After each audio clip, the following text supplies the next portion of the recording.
साथियों नमस्कार। साथियों 16 जनवरी 2025 को भारत सरकार ने 8वां केंद्रीय वेतन आयोग बनाने का ऐलान गठन करने का फैसला लिया। 16 जनवरी से और आज तक करोड़ों केंद्रीय कर्मचारियों की नजर 8वें वेतन आयोग की खबरों पर लगी हुई।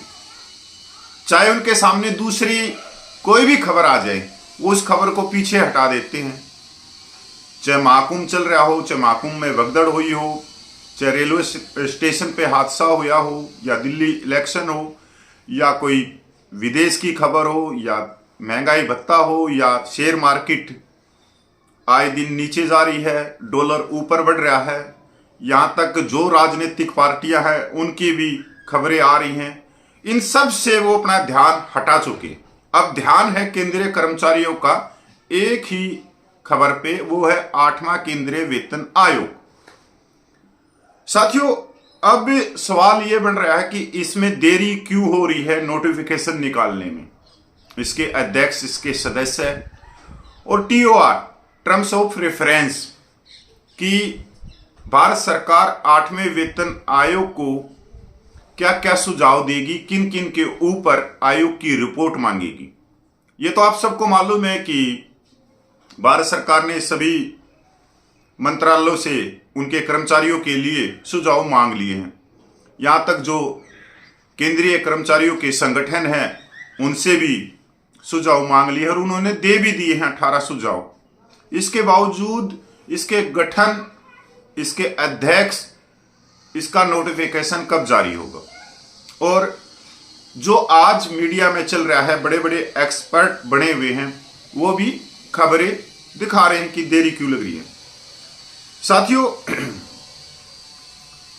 5वां वेतन आयोग अप्रैल 1994 में मंजूरी मिली और जून 1994 औपचारिक रूप से गठित हुआ, यानी महज 2 महीने के भीतर गठित हो गया था, नोटिफिकेशन निकल गया था।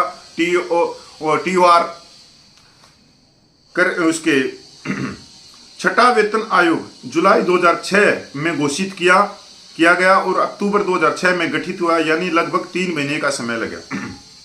7वां वेतन आयोग 25 सितंबर 2013 को घोषित किया गया और 28 फरवरी 2014 को औपचारिक रूप से गठित हुआ, यानी लगभग 5 महीने का अंतर हुआ। अब अभी तक 16 जनवरी से और आज तक सिर्फ 1 महीना ही हुआ है, तो अभी तो नोटिफिकेशन नहीं निकलेगा। ये नोटिफिकेशन जाके जो निकलेगा, जो TOR जो सेट किए जाएंगे, जो सुझाव दिए जाएंगे, वो तकरीबन मार्च के लास्ट हफ्ते में या अप्रैल तक सरकार इस पे बड़ा नोटिफिकेशन निकाल सकती है।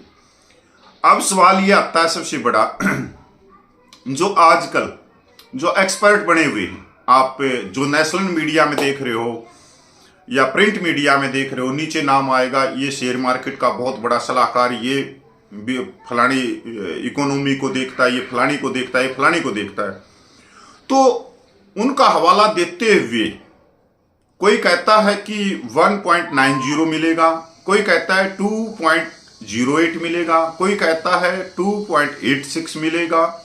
इसमें जो वेतन है 18,000 से 34,000 चला जाएगा, कोई कहता है 37,000 चला जाएगा, कोई कह रहा है 51,000 चला जाएगा। जो मिनिमम पेंशन है 9,000, वो 25,000 के करीब चली जाएंगी। एक बात तो आप बिल्कुल कान खोल के सुन लो, ये जो एक्सपर्ट हैं ये धरे के धरे रह जाएंगे। ये मोदी सरकार है। आपने देखा है जब भी किसी स्टेट में चुनाव होता है तो एग्जिट पोल क्या बताता है कि भाई वहां की क्षेत्रीय दल है वो इतनी सीटों पे आगे है, सरकार बना रही है। कांग्रेस 100-150 सीटों से सरकार बना रही है।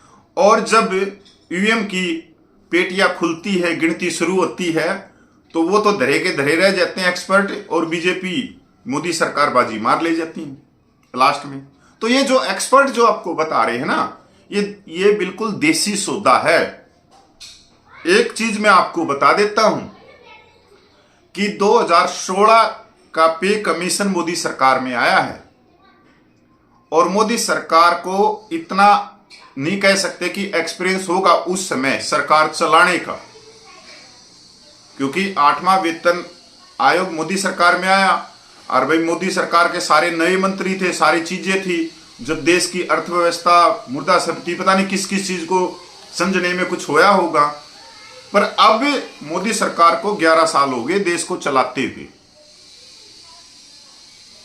और इन 11 सालों में अगर हम बात करें तो उद्योगपतियों का जो कर्जा है वो 14,00,000 रुपया माफ किया है। पर अगर आप केंद्रीय कर्मचारियों को देखोगे तो दोनों हाथ खाली हैं। पहले के पे कमीशनों को देखोगे तो डीए 100 से ऊपर चला जाता था। साथ में पे कमीशन में भी 126% डीए था, और आज कितना है डीए? सिर्फ 53%। और जनवरी 2025 में सिर्फ 2% डीए बढ़ रहा है। अब ये तो गूगल करना पड़ेगा कि 2% पिछले 20 सालों में 30 सालों में कब कब बढ़ा है। तो ज्यादा से ज्यादा जनवरी 2026 में जो डीए है वो, पहले तो मैं बोल रहा था कि वो 64% तक हो सकता है, फिर मैं 62% समझने लग गया कि 62% तक आ जाएगा। पर अब तो ये लग रहा है कि ये 60% से भी नीचे रहेगा। अगर 2% और बढ़ा तो 2 डीए और बच गए अभी। तो भी जो पहले का जो डीए था, जो बेसिक वेतन और पेंशन से ज्यादा तो डीए ले रहे थे। अगर 126% डीए आज के वक्त चल रहा होता तो 20,000 के ऊपर कितना हो जाता? सीधी सी बात है, 20 और 43-44 हजार रुपया हो जाता। 43-44 हजार रुपया वो नेट उठा रहा होता आज के दिन, और उसके ऊपर फिर कुछ ना कुछ फिटमेंट फैक्टर मिलता। तो उसकी जो वेतन जाता वो जाता कम से कम 65-68 के बीच में, और अब सिर्फ 53% डीए। अब ये एक्सपर्ट जो बोल रहे हैं कि भाई जो 20,000 है पेंशन, वो 57,200 रुपये हो जाएगी 2.86 के फार्मूले से। अब ये एक्सपर्ट है ना, जितने भी जो भी आज के दिन है कोट टाई वाले जो एक्सपर्ट बने हुए हैं, ये सारे के सारे दरासी होते चले जाएंगे।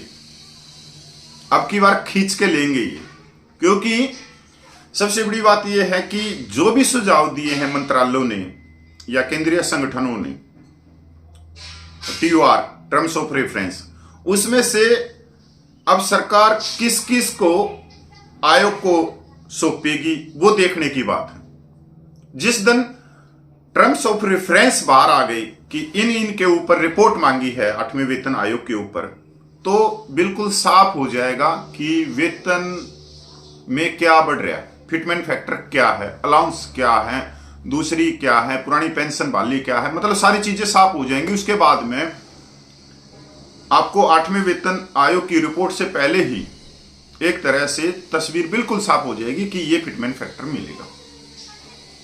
तो देरी तो थोड़ी सी लगेगी, पर जो एक्सपर्ट हैं तो कहीं ना कहीं मैं इनको, जब कुछ को मैंने सर्च किया तो कुछ से का कनेक्शन एक विशेष राजनीतिक के पास में पाया। तो ये कुछ खबरें छोड़ी भी जाती हैं कि जब तक ये करोड़ों केंद्रीय कर्मचारियों का ब्रेन वॉश कर देंगी ये खबरें, और केंद्रीय कर्मचारी संतुष्ट हो जाएंगे चाहे उनको मिल जाए 1.50, पर डीए मिला के तो वो तो कम हो गया। तो ये एक तरह का एक ब्रेन वॉश करने का एक जाल सा आप कह सकते हो कि न्यूज भी इसी तरह से फैलाई जाती है, क्योंकि आजकल की जो मीडिया है वो अपनी नैतिकता, अपना कर्तव्य, अपना धर्म सब कुछ भूल चुकी है। वैसे तो मीडिया को कहते हैं कि ये संविधान का चौथा स्तंभ है, पर चौथा स्तंभ आज की मीडिया में नहीं रहा, सीधी सी बात।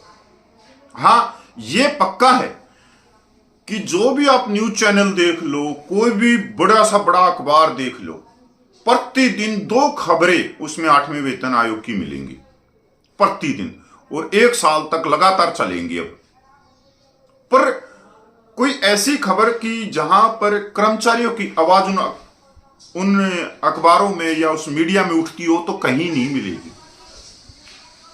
किसी 18,000 रुपया वेतन लेने वाले के घर में पूछ के मीडिया उसकी तस्वीर दिखाए वो नहीं दिखाएगी कि वो किस तरह से गुजारा कर रहे 18,000 रुपये में, कि उनके जीवन स्तर में कितना सुधार है।